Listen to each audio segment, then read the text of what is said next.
So today will be a continuation of the same subject matter. And what is the subject matter? How did the Moors lose the land?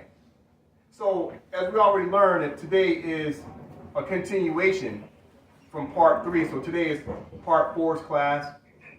And part 3 class, we talked about the Naturalization Act of 1870 and how the Moors were now labeled as denizens, and denizen is an alien. So we must always remember what is really going on here. We must always remember that there's a feud going on. And a feud, under feudal law, is a feud with who? That's the question. Speak up. The Moors. All right. So in terms of feudal is a compound word that stands for a feud with who? The owls, that is correct, right? And the antonym, or the opposite word of feudal is what? Moorish. Allodial. All right? So in the class, we must understand that there's a feud with the owls.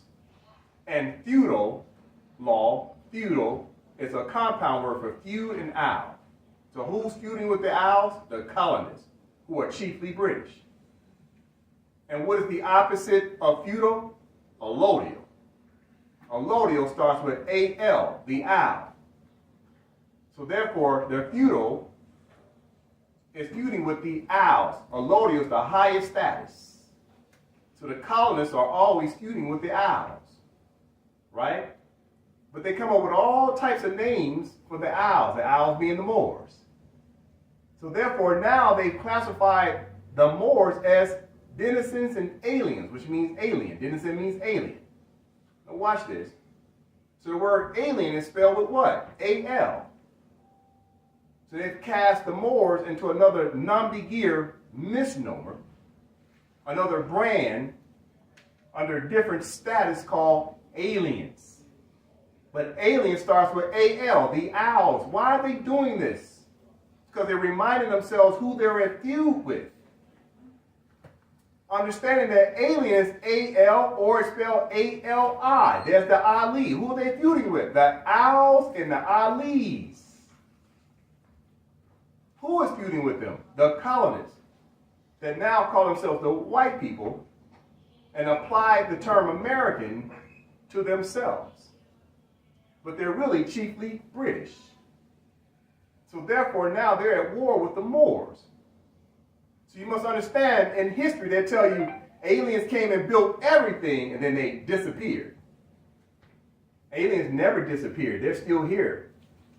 It's the Moors walking around thinking they're Negro, black, and colored, who have been indoctrinated to lose lack of knowledge of self.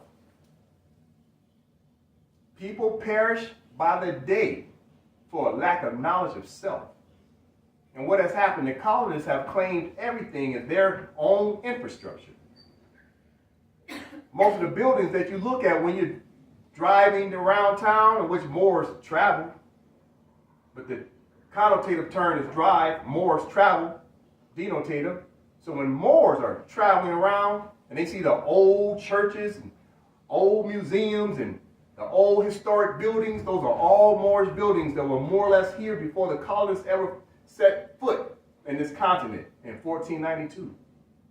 The Moors had built everything. So what you'll see is the colonists always put a signature on to let you know that that building's been here way longer than the date they put on it. Typically they put a date around 1860 on it. Most of the buildings are dated around 1860. That's a code word to themselves that the Moors built this building. But they'll take claim to it. They take claim to everything. Take, for instance, you look up the word Morse code, M-O-R-S-E, Morse code. Remember when they do? That's Morse code. Moors come up with all these different frequencies and understanding, and the Europeans just take over that history and that technology, and they put their names on it, they put their patents on it, but that stuff was already here. Then you go back and look at the data. Most of their so-called inventions around the 18th century. Well, what happened in the 18th century? Naturalization Act of 1870. They replaced you. They took on your de jure status as Moors, and they put on the fez and deemed themselves as now the new Moors. Moors code, Moor is the Moor code. Moor, the Moorish language, because Moors knew frequency. That's how they was able to build all the pyramids around the world. They all interlined, like a straight line, zip, from one continent to the next. Because we were all connected at one time, because we had a matriarchal council. The women were running everything and keeping everybody in symmetry, keeping everyone in unison, until the patriarchs took over. So today we'll continuously learn about law and history. We'll learn about what the colonists did with an act of Congress through a pen, and how they removed the Moors from history with a pen. So we'll point out the problems in which they created for the Moors. But more importantly, we must point out the solution. There's no use in pointing out problems and not pointing out solutions. Today we'll continuously talk about solutions. So last time we talked about, in our last class, which was session 3, we talked about the Naturalization Act of 1870. We talked about the 4 different statuses, which was national, citizen, subject, and alien. Then we talked about the remedy. What was the remedy? That Moors have to now start understanding law, the real law. What is the real law? Mother, that's number 1. Number 2, we must create a constitution that creates your state government through elected officials. So we'll continue on that path today, talking about law and history. So let's learn a little bit more about the law and history of what took place and how the Moors lost their land and how we can now get it back. All right? So the first thing I'd like to do is show you one of their acts of Congress. So the act of Congress I want to show you is called the Enemy Alien Act of 1798. So now we went from 1870, we're going a little backwards now. Why are we doing that? Because I want to show you how they came up with the Naturalization Act. So in the year 1798, the Moors hadn't been naturalized yet. They hadn't been brought in as United States citizens yet. But yet they have been deemed already aliens. All right? So let's go ahead and start reading the Enemy Alien Act of 1798. So let me give you a quick brief on it so at least you have the basic understanding of what you're about to read. So John Adams, at the time of the United States of America, decided to start to steal the land from the Moors. Instead of calling the indigenous autochthonous Moors by their real free national name, which are Moors, Moroccans, descendants of Moabite Canaanites, they started giving them non-de-jure names, misnomers, such as Indian, native, denizen, subject. Why is it important to understand why they had to give Moors a different name? Here's what you must understand. Because they were trying to subvert the contract. What contract? The Treaty of Peace and Friendship, 1786. Okay, 1786. So now in 1798, they've come up with the Enemy Alien Act, calling Moors by a totally different name. That way, once they did something to the Moor, if they didn't say they did it to a Moor, they did it to some alien. Well, that wasn't a Moor. See, it's semantics. They're playing a game of semantics. That way they don't violate the contract, which is the Treaty of Peace and Friendship, 1786, between who? The United States of America, citizens, and Moors.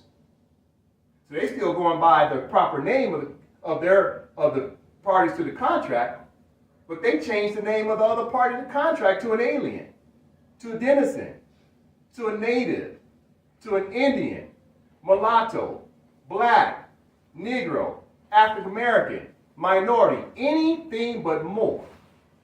Because as soon as they call you a Moor, immediately they're obligated to the contract because they just named the party.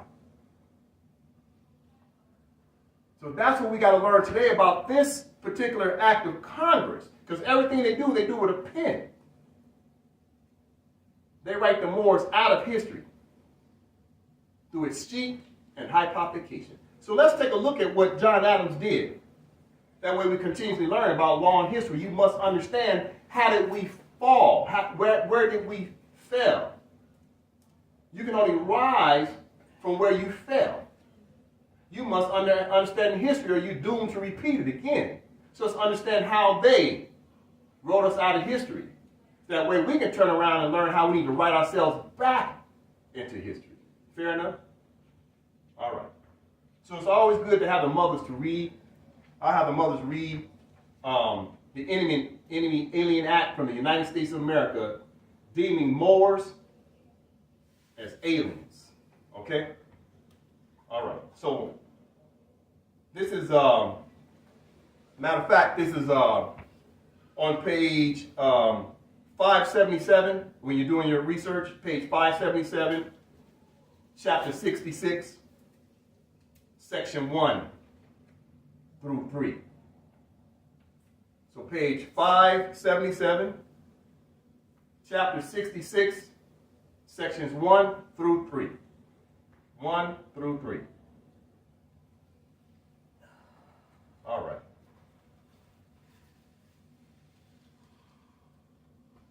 So we can have the mothers start to read section 1. Now keep in mind, what is the title? An act respecting alien enemies, but not so much. We'll find out why. Keep in mind, we're going to find out that they're giving us nom de guerres, misnomers, because they don't want to call us Moors. Always keep that in mind. It's a feud going on. The name of the game is not to call the other party's name.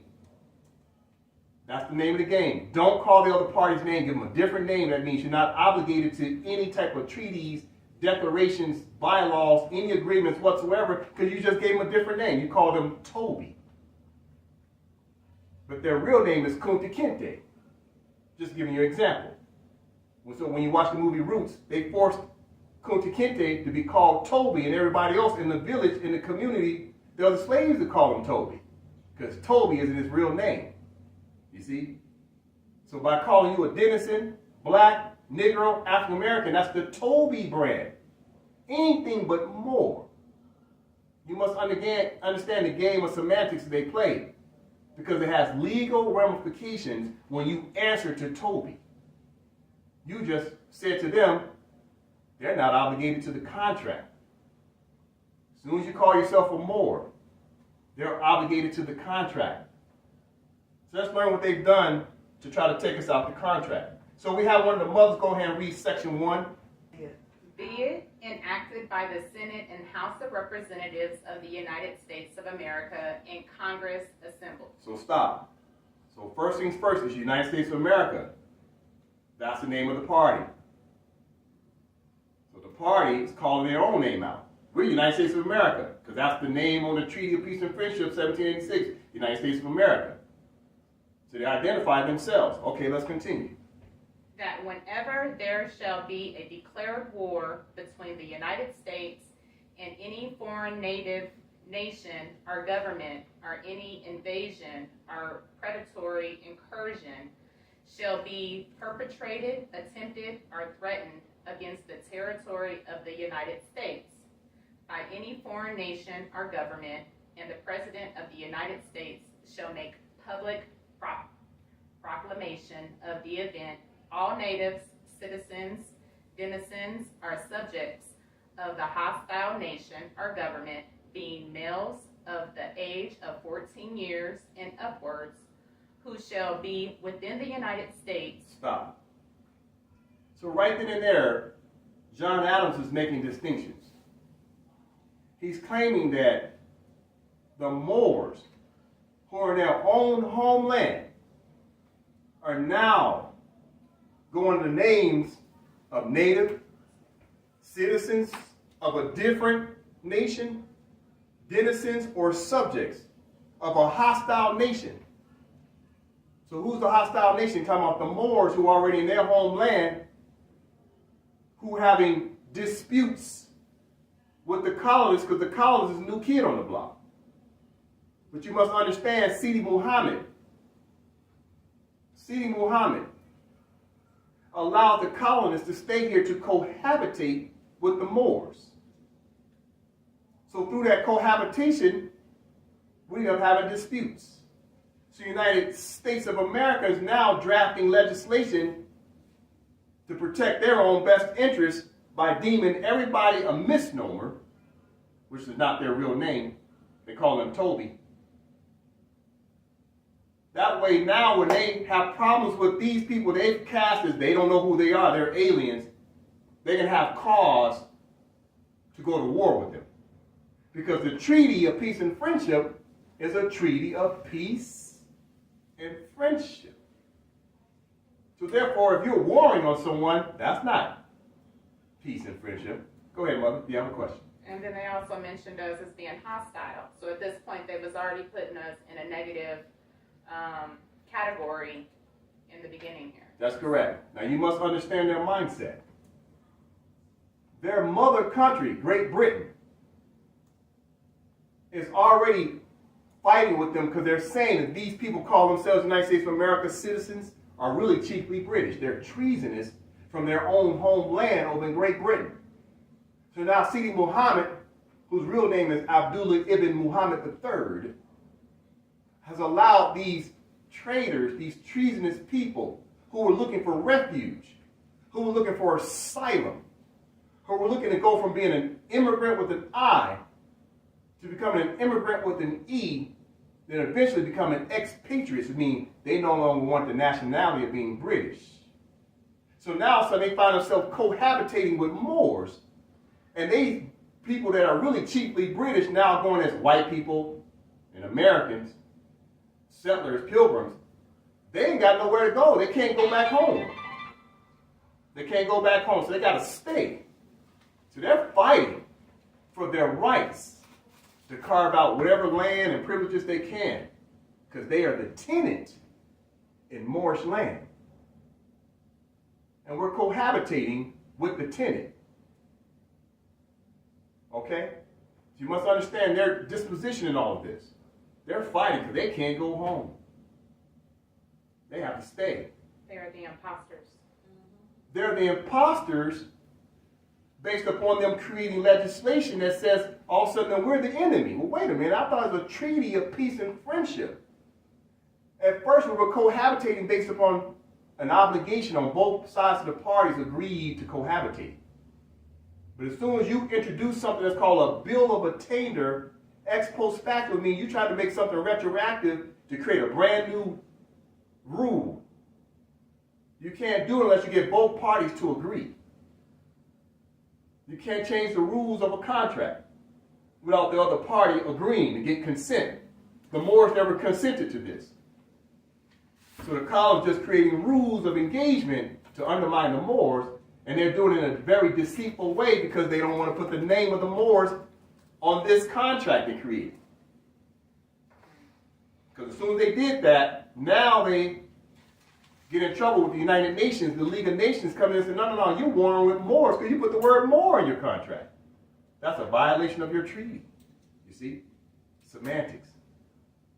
That's why the movie Roots is very important to understand. Kunta Kinte, they force them to be Toby. These are Toby words. They can't say Kunta Kinte. You see? Let's continue with the reading. I think Marcia had a question. Yeah. Oh. Just a quick question. You got a question? All right. So the other Moors that were living in this area, they had no idea that this was going on behind the scenes. It's hard for me to understand how they had no idea. They were asleep. They were asleep. Well, more specifically, you have to understand the timing of what's going on. Okay. At that time, they didn't have no planes, no jets, and their vessels didn't have no motor on the back to get back from Africa, the continent of Africa, which is actually Akibalon, to get back over to North America, which is actually northwest of Mexico. They didn't have nothing other than a sail on that vessel to open it up. At different times of the season, they could open that vessel and float from the continent of Africa and get over to the continent of America. Then at different times from the continent of America, they would take the Atlantic Ocean and go up the east coast, winds, and then float back on over to Africa. So that took time. So you got to understand that when things like this take place, by the time the Moors on this side of the world, the Maghreb Alexa, the far extreme west, you must understand that by the time we get the message through Pony Express or come across 3,000 miles of Atlantic Ocean, we're the last to know. So we're just warring with them, and they're warring with us. Because we're the last to find out everything. So therefore, you got to understand there was no email, no text message, no phone calls, none of that. It was all by vessel, going back and forth. And that takes time to cross over 3,000 miles with winds, weather, etc. All right? All right, let's continue to read.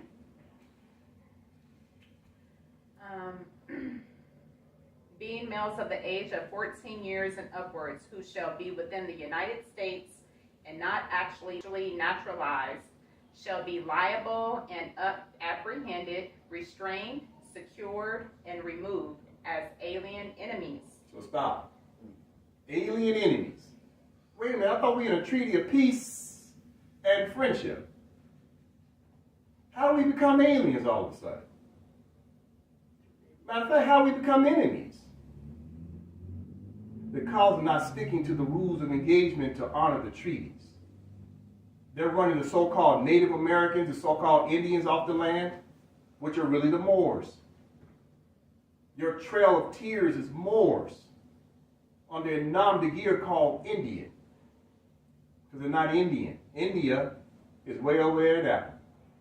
And this ain't Great Britain either.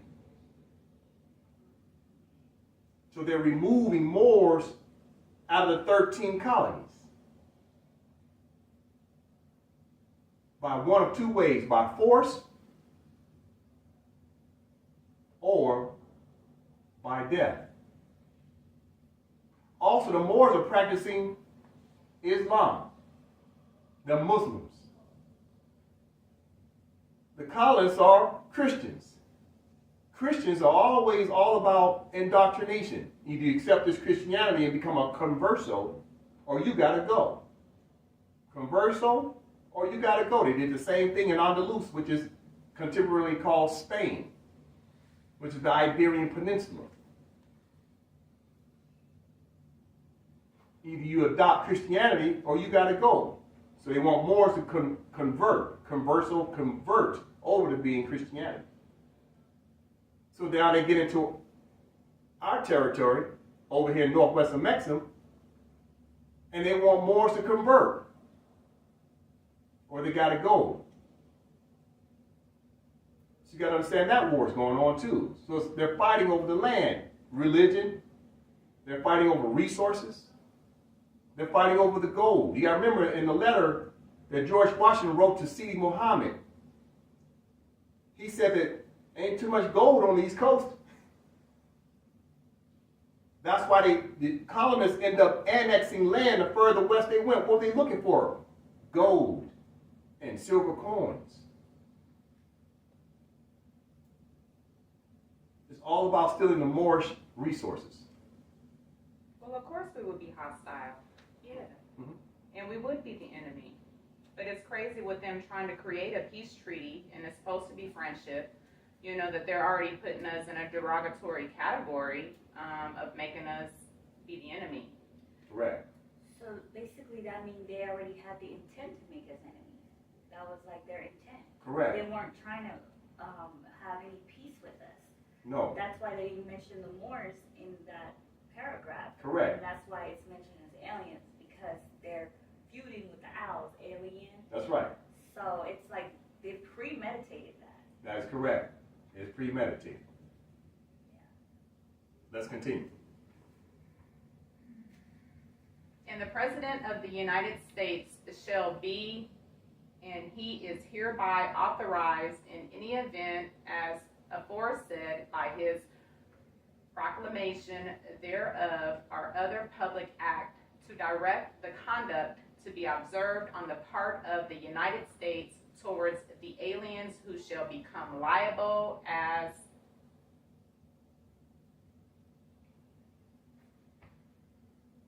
aforesaid, the manner and degree of the restraints to which they shall be subject, and in what cases and upon what security their residence shall be permitted, and to provide for the removal of those who not being permitted to reside within the United States. Stop. So where's the United States at this time?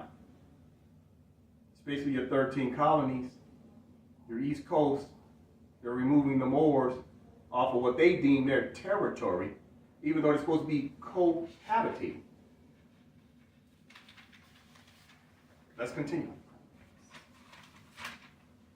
Within the United States shall refuse or neglect to depart therefrom, and to establish any other regulations which shall be found necessary in the premises and for the public safety. Stop. So they're making legislation.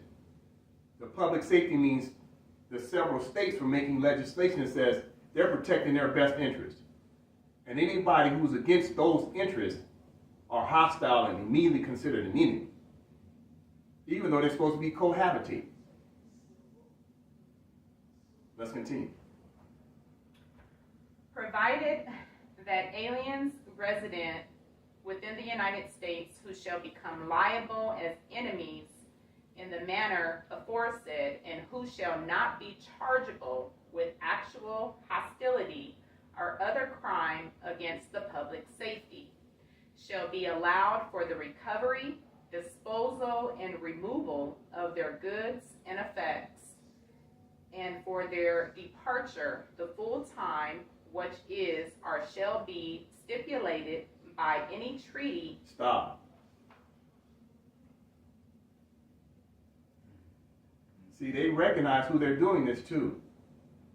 They understand their obligations of the treaty, but they won't call out the name of the other party. So they're saying, look, we're going to run these Moors up off our land, give them a chance to pack their stuff and go under what? Use of force, usurpation.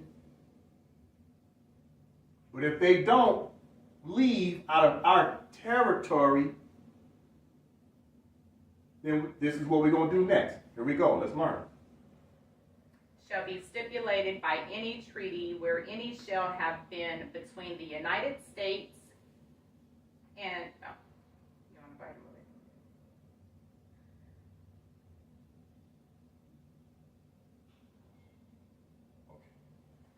it? Been between the United States and the hostile nation or government, of which they shall be natives, citizens, denizens, or subjects, and where no such treaty shall have existed.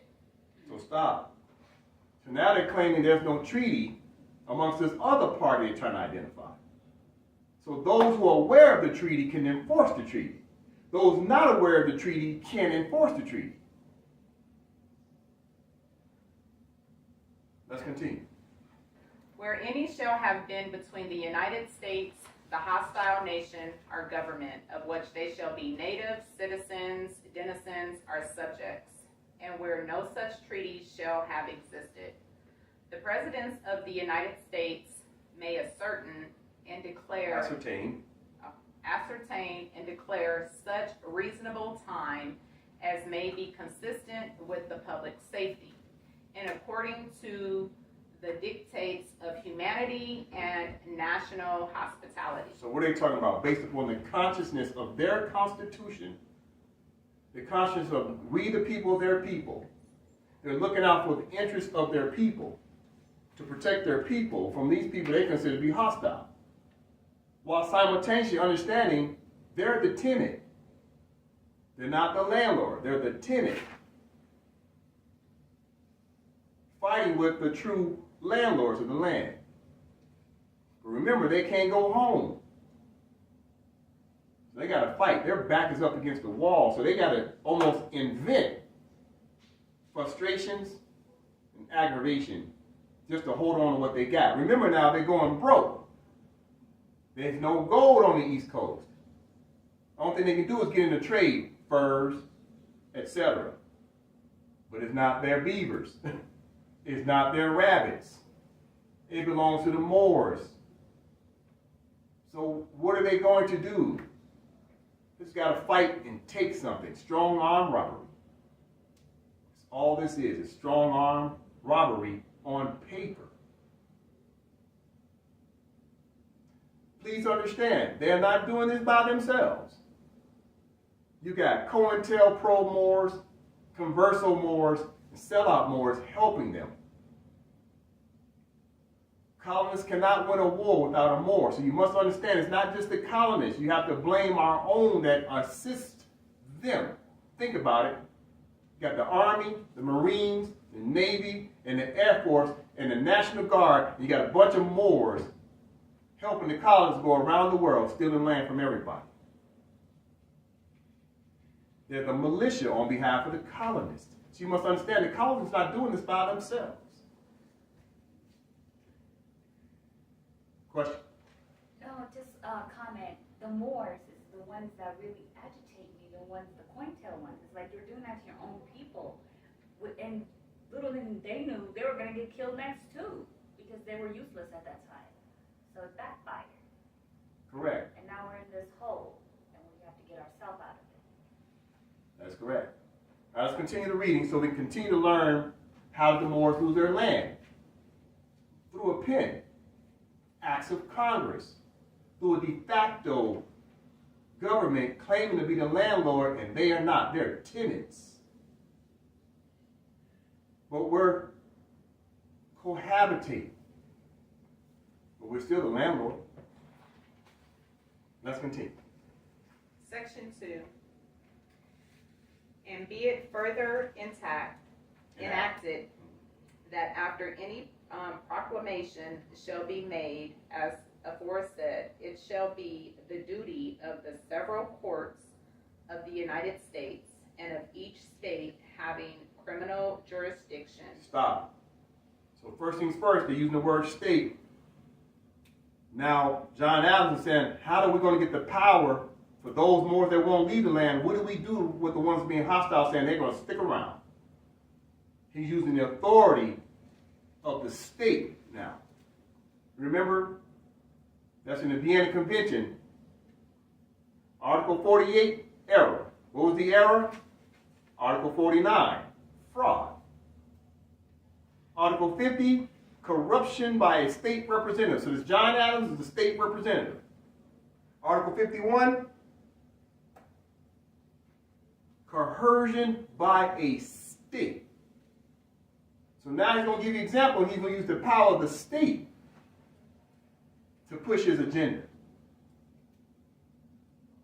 He's going to use the officers of the state to push his agenda, which is the representatives of the state. That's where the corruption, coercion, and then use of force. Let's continue and find out. Let's start all over section 2. So I want to give you an understanding, a briefing of what you're really reading. Now, he's using the strong arm of the law. Now, okay, here we go. Section 2. And be it further enacted that after any proclamation shall be made as aforesaid, it shall be the duty of the several courts of the United States and of each state having criminal jurisdiction, and of the several judges and justices of the courts of the United States.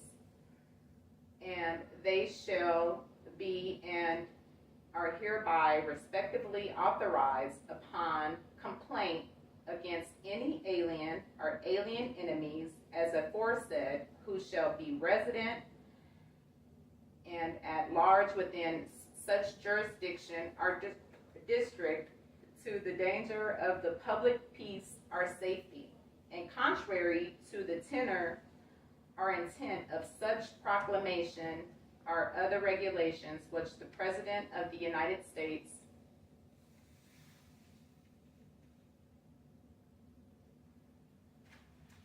shall and may establish in the premises to cause such alien or aliens to be duly apprehended and convened before such court, judge, or justice, and after a full examination and hearing on such complaint. Stop.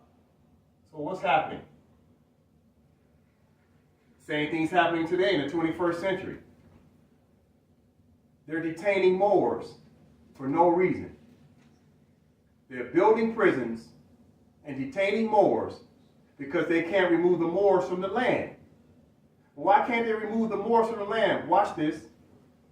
They say these so-called black people are so bad. They're savages. They're dangerous. Then why don't you send them back to Africa? That's where you say you got them from. You know why they can't send them back to Africa?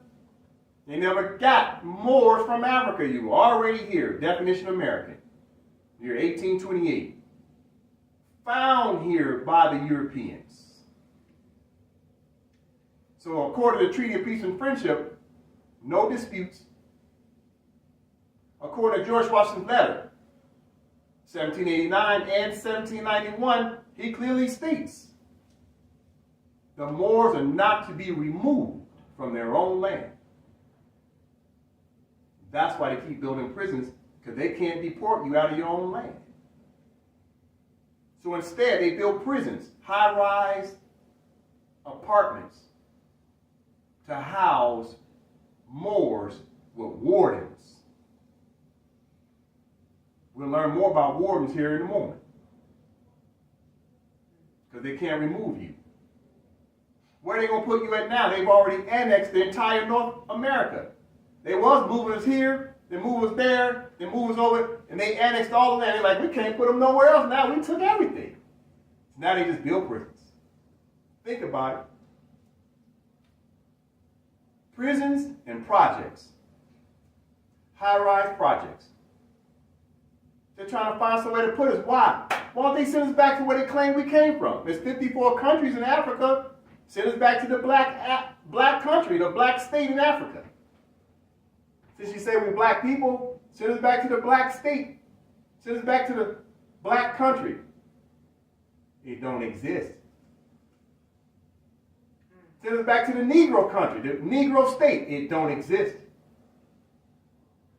Send us back to the minority state or country that we came from. It don't exist. These names don't exist nowhere on planet Earth. Just like they can't send Asian people back to some yellow state. It don't exist.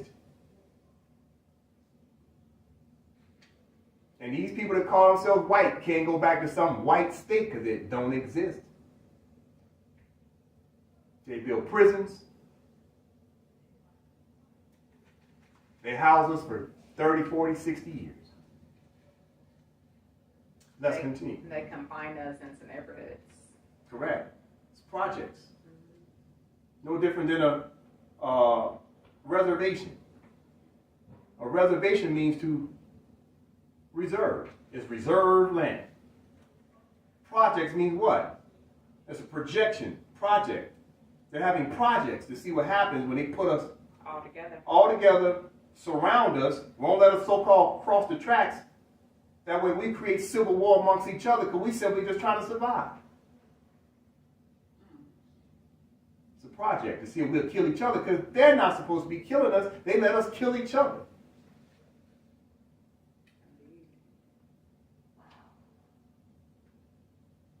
Let's continue. Yes, I believe it was sufficient.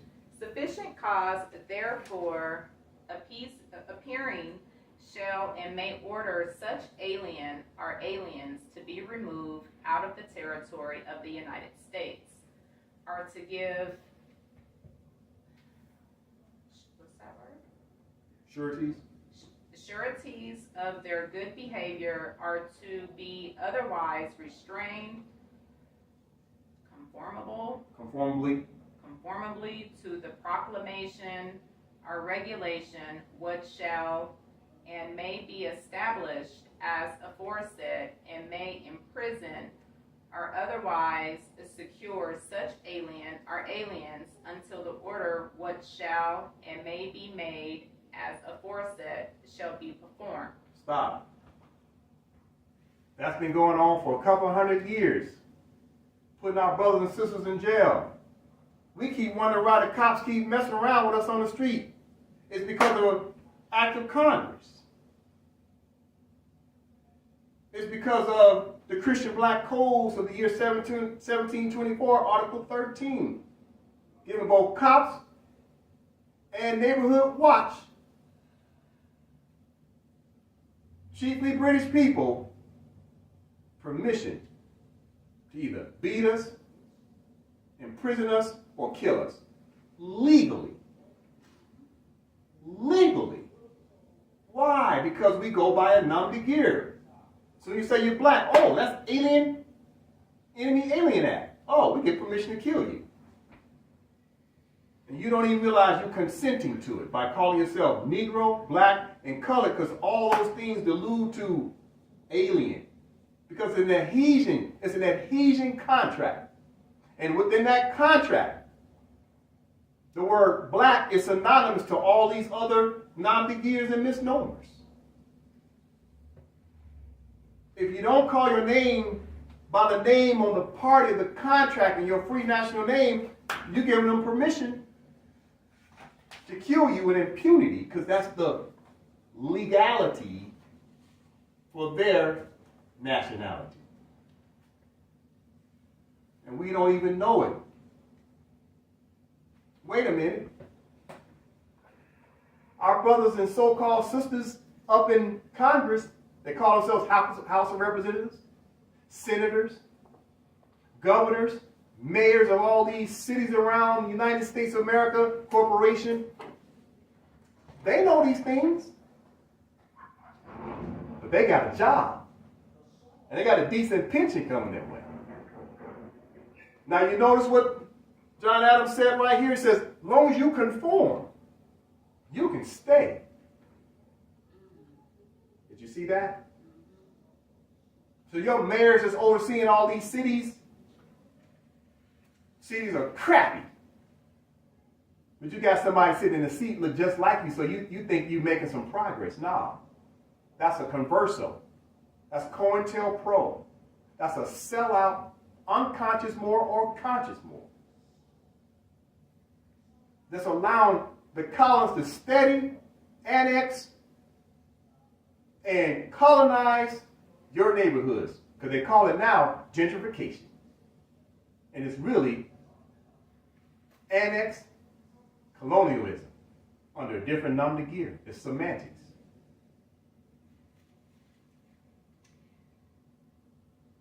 Go ahead, Mother, if you got a question. That's why, like, if you look at the word black, it says black is dead in the eyes of the law. Mm-hmm. So that's why they're killing all of our black young men or Moorish men, is Mm-hmm. because they're dead in the eyes of the law. And that's Correct. why the officers are getting away with it, because they're just like, hey, remember what black says right here? Yes, You it's know? civiliter mortuus. Yeah. Already dead. Soon they pull you over, you're already dead on paper. You're an adjective by your own admission. You said you was black. You said you was Negro. You said you was African American. You said you was minority. You said everything but what? More. Now don't get me wrong. Even when you say more, they still try to usurp you. Why?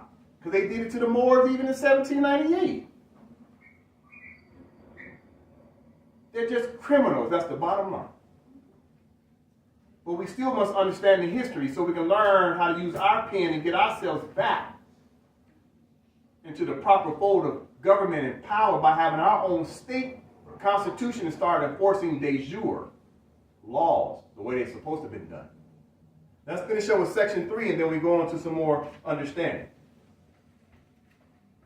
And be it further enacted that it shall be the duty of the marshal of the district in which any alien enemy shall be apprehended, who by the President of the United States or by order of any court, judge, or justice, as aforesaid, shall be required to depart and to be removed as aforesaid, to provide therefore and to execute such order by himself or his deputy or other discreet persons or persons. Stop.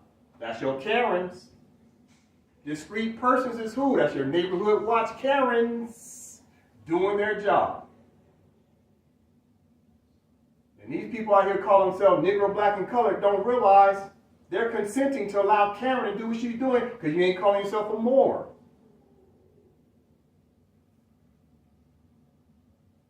That goes back to the Christian Black Codes of 1724, Article 13. So they're repeating what they said in 1724, because this is 1798 here. They're doubling down on it through an act of Congress to make it the law of the so-called land of their de facto jurisdiction. They're repeating it right there again. Watch this. If you look up the definition of white in the American Standard Dictionary, the first sentence says white, the complement or antagonist of black. First sentence. The complement or antagonist of black. Because it's a status thing. So there's marching instructions. Why? 1798. 1724. Acts of Congress with a pen. So how do we fix it? We must get our pen. Get our Constitution, state, and then start using the pen for birth records while enforcing our flag, seal, consular court, etc. They use the pen, we got to use the pen. It's that simple.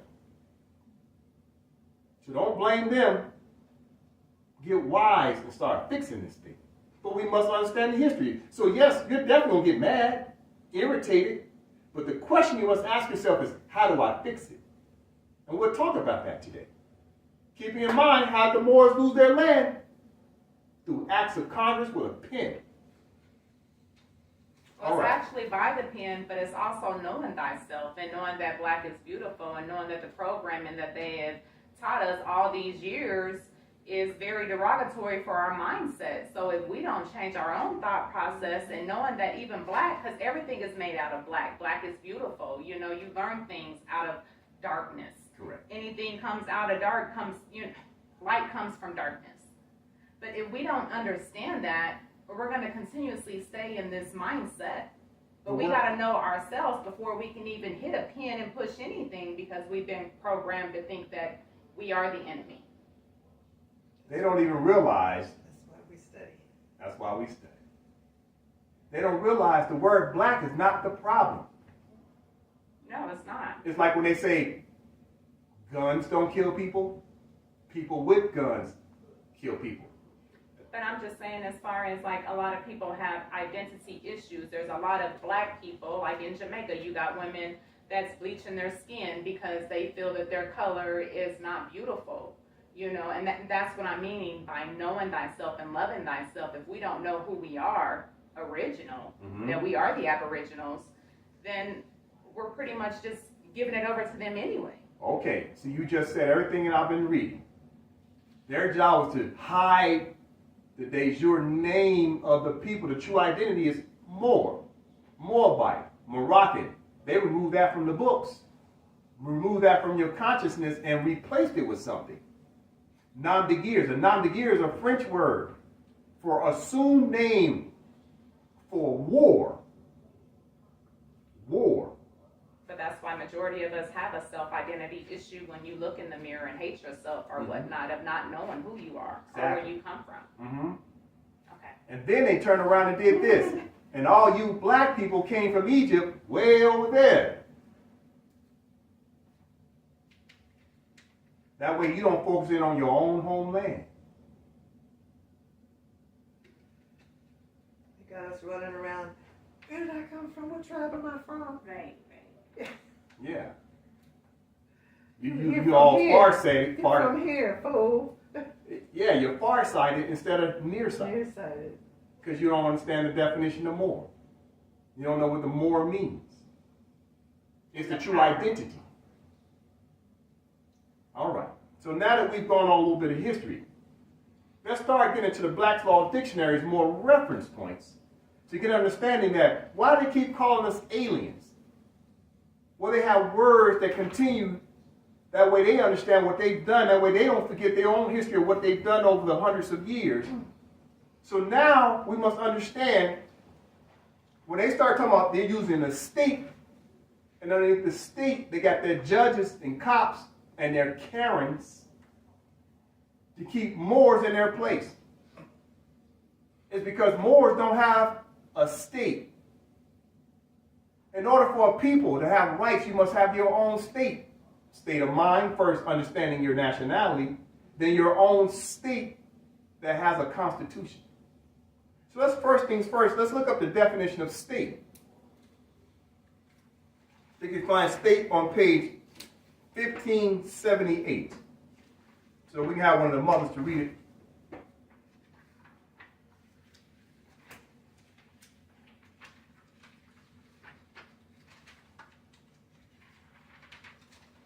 Oh, okay.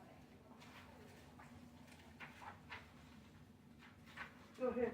Oh, state. It's a verb. To express the particulars of a thing in writing or in words. To set down or set forth in detail.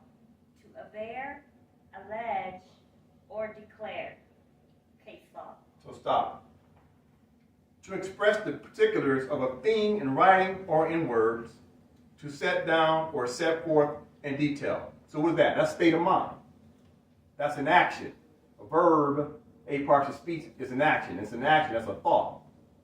Okay? Now we're going to go read state, continuing, top of the page. To set down in gross. To maintain in general terms or by way of reference. To refer, judica, case law. Mm-hmm. State, noun. If people Stop. So a state, noun, people, not persons. So a state is full of people. People that have a nationality, because people have a nationality. The word person is a feudal law term that alludes to slavery, no different than the word Toby or black, Negro, African American. The word person is an artificial artifice. Person is their way of saying, as soon as you call yourself a person, you just, once again, took yourself out of the contract, because indigenous people are people. Person means that you're property. You're property. United States of America. She use that linguistic word. It's what they call a connotative linguistic. People have consanguinity, blood, a nationality. Persons is your shadow. Person is the imposter, the shadow government, the de facto. Person is Santa Claus, a fiction. So let's start from the top, read the definition of state, noun again, because they're giving you some keys here. Watch how they change people back into the word person, because they got to keep the game going, but they tell you right off the top what is the state. The state is the people. Then they start talking about the fraud. Let's go ahead and read. State, noun, a people permanently occupying a fixed territory bound together by common law. Stop. So you see the common law with the hyphen in the middle? Common law is feudal law. Common law, when you spell it, is two separate words. Common law is for people. As soon as they put the hyphen in the middle of the dash, that's for persons under legality, under feudal law. So even when you're reading these definitions in the Black's Law Dictionary, you still got to be able to catch the color. Color meaning fake or something you hide behind, like a pair of shades, tinted windows, you hide behind it. That's what color means. So you got to understand the color, how they write. Common law means for people, for persons that have no bloodline. They're aliens and subjects. They're denizens. The one with the dash in it is feudal. That's correct. So Moors must learn how to read and comprehend that the columns are sliding in words to see if you're catching it. Just like when they say natural born, they put a hyphen in it. That means that baby was born an alien. So you must spell it natural born, two separate words. That's people. Put them together, person, that's alien. That's truth. Let's continue. Okay. By common law, habits, and customs into the body politic, exercising through the medium of an organized government, independent sovereignty, and control over all persons and things within its boundaries. Stop. So therefore, what are we learning about state thus far? It's about sovereignty. It's about protecting your own rights as a people. Without a state, you can't protect your rights. You can't protect your sovereignty. You can't claim sovereignty unless you have a state that claims the sovereignty for you. Because the sovereignty is your mother. Your mother tells the world who you are. She gives you your name. She teaches you who you are. So if you don't have a mother, which is the state, then you can't claim to be sovereign.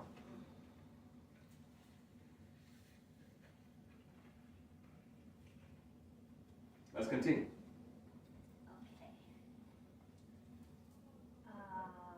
Okay.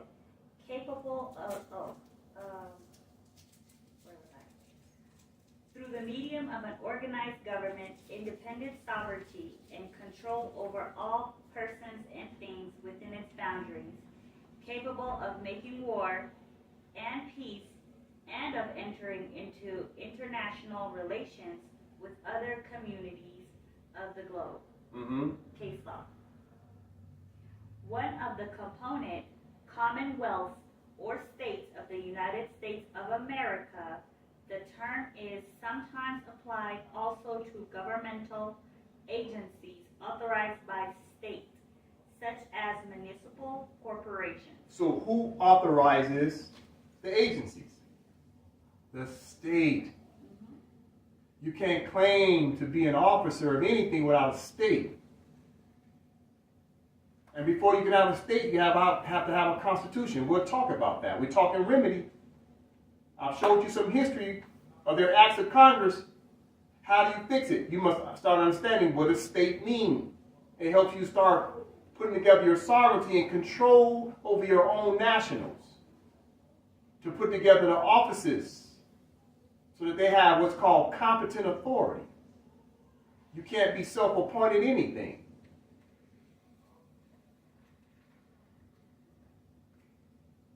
Let's continue. Okay.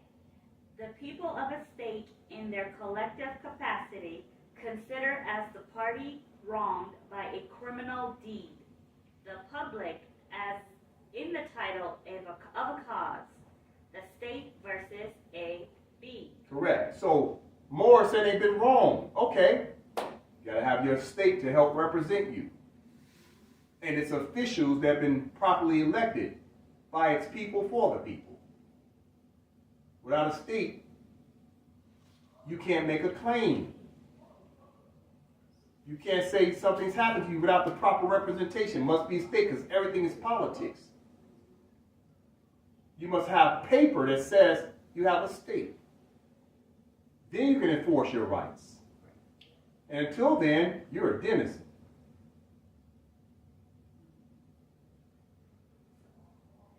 The section of territory occupied by one of the United States, the circumstances or conditions of a being or thing at a given time. All right, stop. All right. So now that we have a basic understanding, the components and the fundamentals of what a state allows its nationals to do to operate through it. So therefore, you look at the Enemy Aliens Act of 1798. What did John Adams say? In order to really use his power, he had to work it through the state to get his judges, marshals, and to deputize Karens to come out here and molest and discriminate against these people they have cast as aliens. While simultaneously, these people who call themselves black got better and say Black Lives Matter. Ain't no black people on planet Earth. Don't realize they're consenting to allow Karen, the cops, and the judges to detain them by using that one word, black. Because it's an adhesion contract, a thick contract that's associated to that word. And they don't know the law. And the law says, as soon as you call yourself something other than what you are, you're an outlaw. You're working outside of the law. The law of what? The state. Your own state. Let's continue. So now we're going to look at the definition of stateless person. Wait a minute. Why are we looking up the definition of stateless person? Keep in mind, stateless person is not in the 4th edition. You have to go into a 7th edition in order to see the definition of stateless person in Henry Campbell Black's Law Dictionary. All right? So for the purpose of the class and everybody at home, I'll read it. Okay? So 7th edition. So 7th edition, stateless person. Why are we looking up stateless person? Because if you don't have a state, then you are stateless. And they brand you with the word person because you're an alien. Because you ain't got no motherland. Because you think there's really some land that's called black. You're an alien that came out of the sky from some country, some land, some planet called black. Because it don't exist on planet Earth. So now you're stateless because you don't have a state. Watch this. Moors want rights. Moors want to fight the colonists. And the colonists saying, where's your state? You Moors aren't reading the instructions. You got to form a state to state your claim and state the dispute you have with the colonists. The instructions are very clear. So now let's understand, what is a stateless person? Okay. In international law, so they're telling you where you go find more definitions under stateless persons in international law. A natural person, notice there's no hyphen. Natural person who is not considered a national by any country, which means you don't have a nationality. Not a national means you're not a nationality, which means you're not a what? National or a citizen. Because you don't have a nationality, which immediately makes you what? Subject and alien. Denizen. Because a denizen is stuck between an alien and a subject. As soon as they said that right there, they're saying you don't have a nationality. You're immediately cast as a subject or an alien. Let's continue to read. Stateless Persons Convention 1954. Now they're giving you some reference points to go back and study what they said about stateless persons. Provides these people, now they call them people, see the game they're playing? Person, people. Why is that? You got to study the definition of people versus person. We'll go through that in a different class. Provides these people with certain protections, as well as obligating them to abide by the laws of the country where they reside. So until Moors have a state, they're obligated to the laws of the United States. Why? The United States is checking the boxes. The United States said, well, we got a state. And we got a constitution.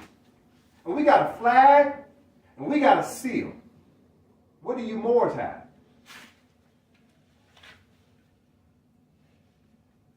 Moors aren't following instructions.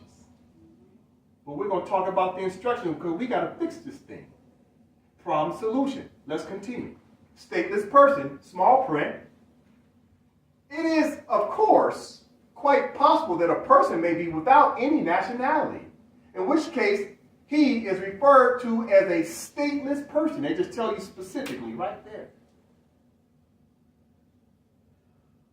That's your Moors, and those are unfortunately children who go through adoption agencies who don't know who their true parents are.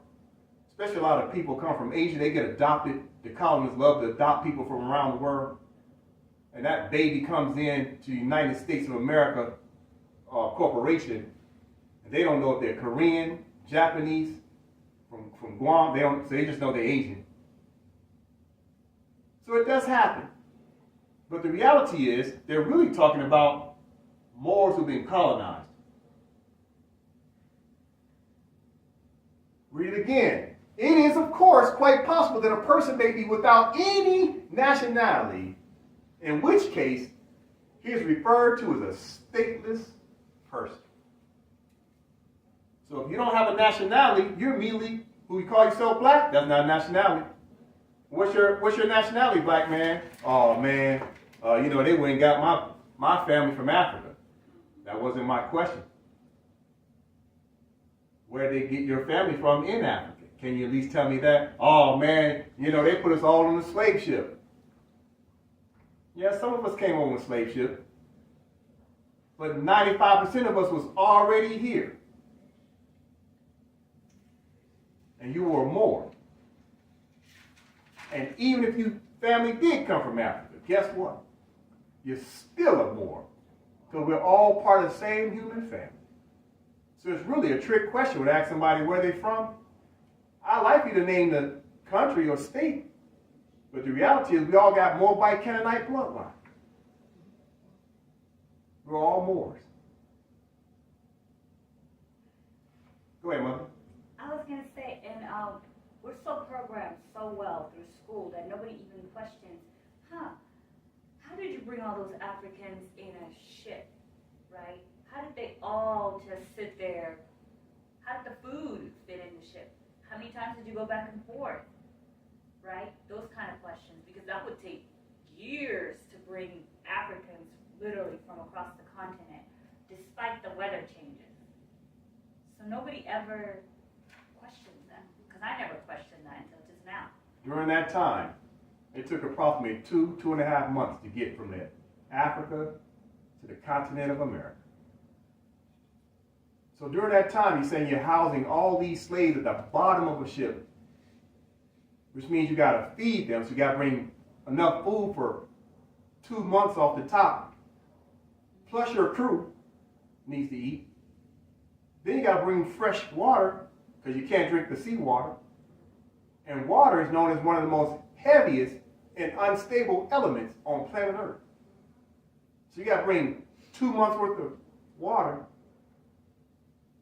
And these slaves are supposed to be down there not defecating, urinating, plus the motion of the ocean. You say you brought millions of people over here like that? You know why they're all pictures and paintings? Because they're just pictures and paintings. They're drawings, not based in reality. Yeah, they brought some slaves over. They just recently did a study. They said approximately only 25,000 Africans were in the slave camps coming over here. 25,000. You know why? Nobody that calls themselves Negro, Black, and Color or African American ever said, "Can I see the ship's logs? Where's all the names of these people that they say they brought over here as slaves? And even if you have a name, do you have a count?" They've never showed us the records. Because it never happened. But you know what they do have records of? Hybrid Europeans coming over here as peasants. Watch this. You can't get straight from Europe straight to the continent of America because the wind will blow you straight to North Pole. They would hop from Europe and have to take the little small islands just to get over here to like areas like Massachusetts, etc. Well, wait a minute. I thought they got us from Africa, so you know they didn't come from Europe to hop islands to get over to the continent of America. They had to go to Africa, so they come down Africa's coast. They so-called picking up slaves. Well, they just can't pick up a slave and just open up their sail and start floating over to a continent of America. Why? Because the same winds that's in the Atlantic Ocean right now that create all these hurricanes, the same winds was back then. They'd catch that sail and shoot them straight to Santa Claus. So what happened? Now you got to go back and look at how the winds work in the Atlantic Ocean. It's like a circle. So the wind comes down the west coast of Africa. And right around, I think it's Sierra de Leone. Is that the name of it? Sierra Leone. Leone. Sierra Leone. The winds start to catch right there. And they push a little further south. And then it catches another wind draft. and it takes them right on, float you right past Dominican Islands, Cuba, right into the Gulf of Mexico. That's how all the hurricanes work. They come up through the Cayman Islands, etc. Ends up in the Gulf of Mexico. So if you go back and look at a map, it'll show you how the winds is number one big circle that goes from the, if this is the continent of America, and this is Africa, and this is Europe. The winds do like this in a big circle right in the middle of it. Big circle. So these peasants, these immigrants will go from Europe, and they will go from port to port to port down the African continent getting resources, until they got to the point where they hit that spot where they could open their sails and open it up and float on over to the continent of America. So what did the ship log say?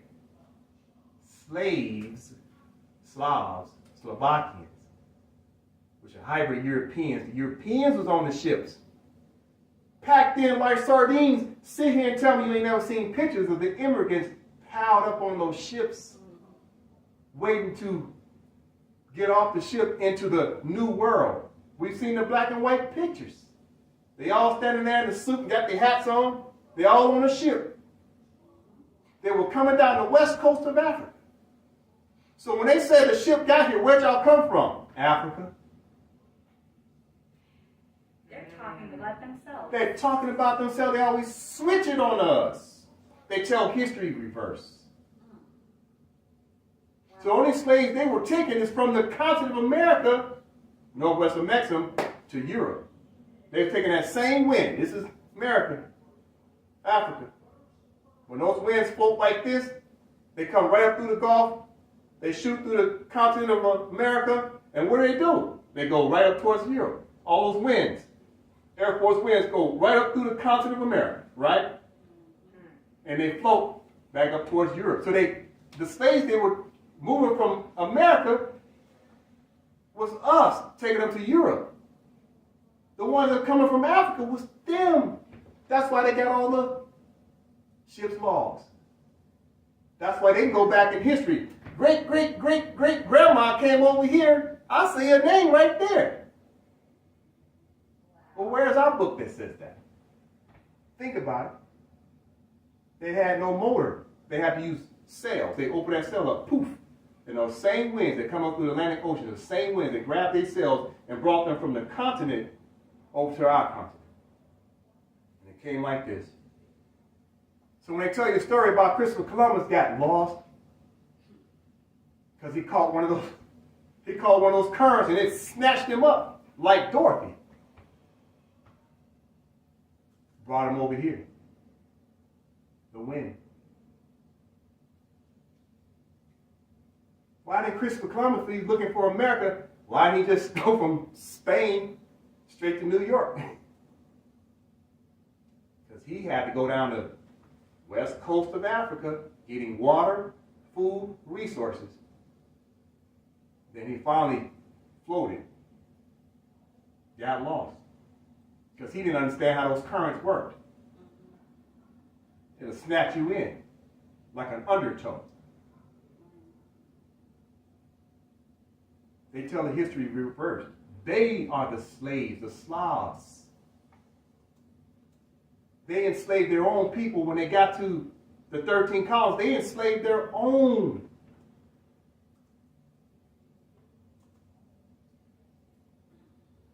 All right, we've elaborated on that enough. Let's continue. All right, so a stateless person, back to point, how the Moors lose their land. With a pen, escheat, hypothecation, a lot of deceit. Through acts of Congress, by the colonists, who want to pretend to be the landlord because they can't go back home to Great Britain. All right, so now that we got an understanding of stateless person, they're saying Moors are stateless because Moors don't have a state or a constitution. So therefore, if you're stateless and you don't, now you need a mother to claim you because you ain't got no motherland. So what they do, they adopted you. As soon as you were born in the hospital, they took you into a ward. You don't realize, a birth ward. And that birth ward, they claim you through the birth certificate because now you claim that your child came out as an alien and now is looking for protections from the United States. So you allow the United States of America Corporation, not to be confused with the United States Corporation, to adopt your child. They immediately go into a ward, birth ward, and eventually end up being inmates in a prison and have a ward in. Watch this. Now we're going to go to the definition of ward. So we have one of the mothers read, please.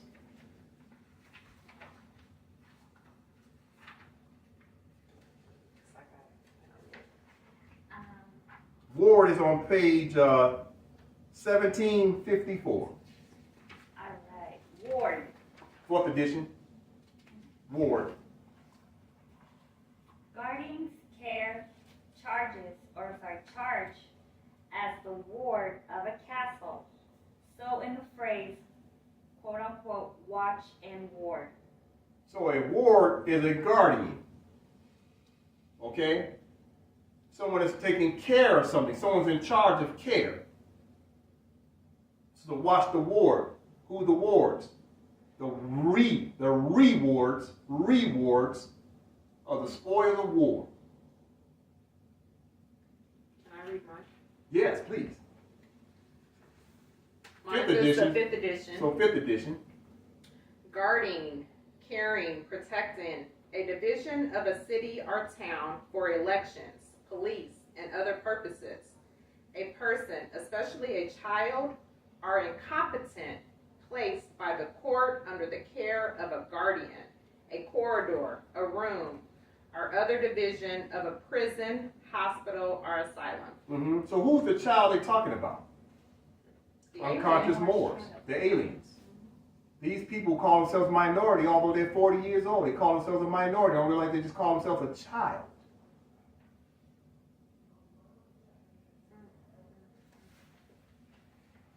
So now let's read the definition of wardship.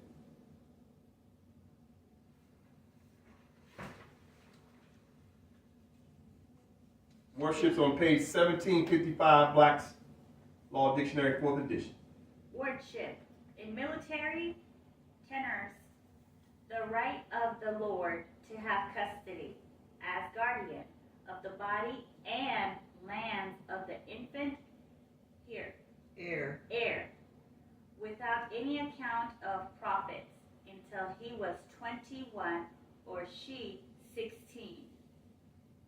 In Socage, the guardian was accountable for profits, and he was not the lord, but the nearest relative to whom the inheritance could not descend. And the wardship ceased at 14. In copyholds, the lord was the guardian, but was perhaps accountable for profits. So stop.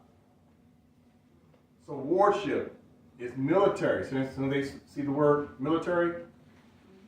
So under use of force, usurpation, using arms to subdue and control the Moorish land and put us in a guardianship status to take care of us, because they're obligated to take care of us now. They have us in FEMA camps. They have us in the projects. They have us on reservations. They make themselves responsible for us, but at the same time, they're only giving us enough rations to survive, but not to thrive. In the meantime, get us to have civil war amongst ourselves, kill each other. And for those that they can catch loose ends, they're going to kill them on the street. The cops going to kill them on the street. It's all genocide. Right in front of your face. Because you're using the wrong words. You've given them permission. Even though the permission you've given them under a fake term of black, that's fraud because they told you was black. Guess who else told you was black? Your pastor, your priest, your rabbi, your teachers at school, the president, the mayor, your parents. So we're all in sin because we're all dealing with ignorance. So there's blame to go on both sides. So we can point out the problems, but let's start understanding the solutions.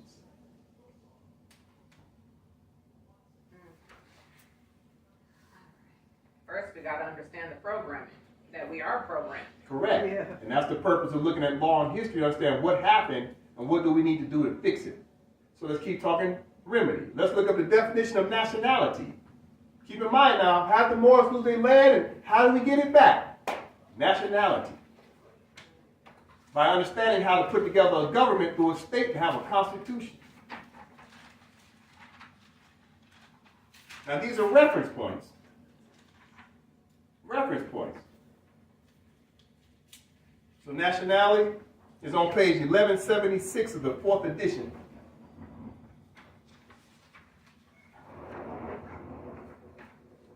(1176).